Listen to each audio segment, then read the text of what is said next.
So Dokkan has decided to easy some of the most random free-to-play cards with the release of the Dokkan Fest exclusive Super 17 on the Japan version. So we have the Trunks Kid Goten and Marron as one of the easy cards, as well as the Pride Troopers, which have very little to relate with the Super 17, except for the fact that they are joined forces, which is very weird. And I find it very weird that at least these free-to-play units can actually be on the corresponding Dokkan Fest's team, unlike the anniversary units that came out for the 8th anniversary, which couldn't even be ran together with the duo units, which is so weird to think about, since an anniversary is supposed to be like the biggest thing on the Dokkan schedule, and then the free-to-play units are just completely useless in terms of the new teams that they could be ran on. But some random filler spot, we have units that can actually be ran in this new Dokkan Fest exclusive. So let's run through the details here with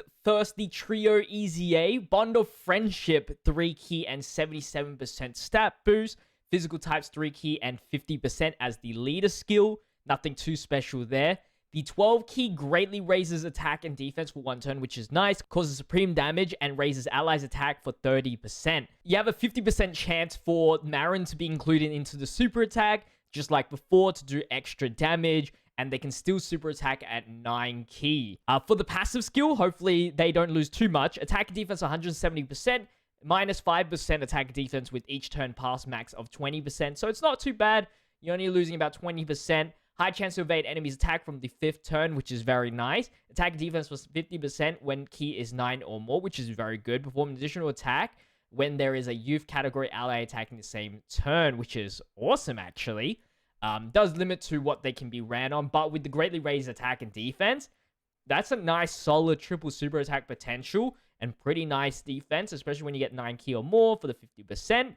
And you can even get dodges. So in a second or third slot scenario, that's actually pretty solid. Pretty solid. I don't know how much damage they will do, however, but it should be pretty decent. Now, for the Pride Troopers, Universe 11 category 3 key, 77%. It's still a useless category for me. There's only 2 units that I can potentially run, 3 if you want to go with the Unawakened of the Pride Troopers.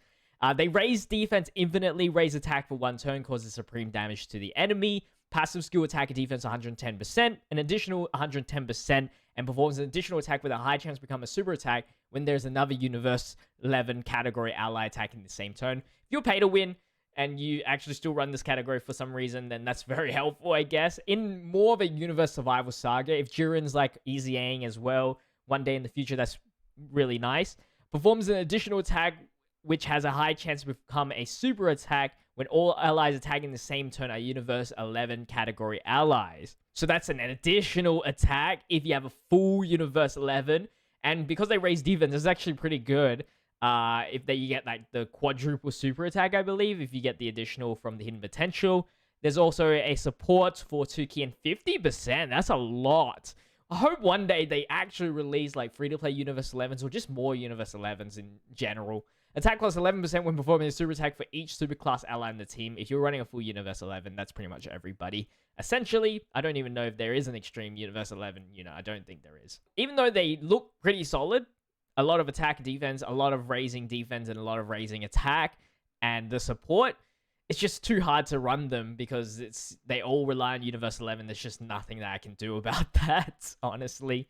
But in a perfect scenario, in a dream scenario, they work really well. If I haven't mentioned it already, they are releasing on the 6th of March, so about 3 days left until they come out. And that will essentially mean the end of the 8th anniversary. There's also a mission as well to Dokkan Awaken LR Tech Cell, which means that maybe in the future, very close in the future, we're going to see him being the next EZA LR, which is kind of sick to see. But other than that, there's no like campaign for him yet released or anything like that. So for the last segment of this video, I'll just run down through some cards that they could have also awakened an EZA'd, and it would have been completely fine and we wouldn't have questioned it. We got the Frieza GT. Then we have the Cell as well. They could have awakened and EZA'd him, or just awakened would have been even better. We have the Super 17 that's summonable. They could definitely need a good upgrade, and Awakening would have been nice, as well as the Tech one as well. Being an Orb Changer, pretty helpful. And of course, a unit with big bad bosses can work out and link up with the current Super 17. And then we have Android 18, which is straight off the saga. So that would have worked as well.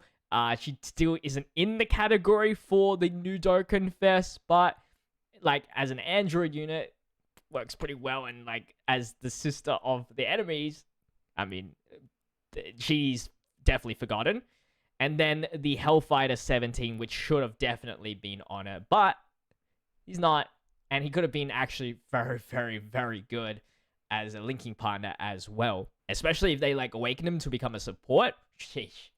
Could have been so good. That's pretty much it for today's video. Hopefully you guys did enjoy. If you did, remember to leave a like, comment, and subscribe to the channel. We're closing in on the 100,000 subscriber mark. I'd appreciate it if you guys could help me reach that goal. Until the next one, stay healthy, stay safe, stay busy. Peace out.